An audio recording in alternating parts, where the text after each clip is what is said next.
પહેલાં એવું હતું કે ખાખીને લોકો જોવે ને, ખાસ કરીને આ રિવર્સ કન્સેપ્ટ હતો. ખાખીનો ડર એ ગુનેગારોમાં હોવો જોઈએ, એની જગ્યાએ ખાખીનો ડર એ સામાન્ય ભોળી પ્રજામાં છે.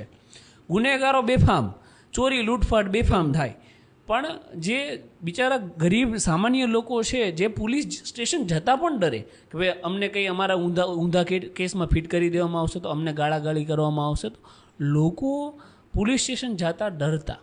આજે એવો સિનારીઓ છે કે જ્યારે પણ કોઈ વ્યક્તિ ખોટું કરતો હોય, યુનિફોર્મ વગર રોડ ઉપર ઊભો હોય, તો કોઈ પણ વ્યક્તિ જાહેર જનતાનો એમ કહી દે છે કે ભાઈ તમારું લાઇસન્સ બતાવો. મને ખુશી અનુભવાય કે જ્યારે હું આ માહોલ જોઉં છું.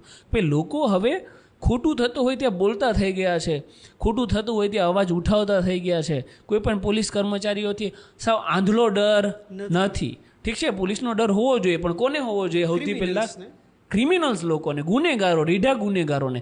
નહીં કે જાહેર જનતાનામાં તમે ડર બેસાડીને રાખો અને એ પોતાના મૌલિક અધિકારોનો પણ ઉપયોગ ના કરી શકે. એવું ના હોવું જોઈએ. એટલે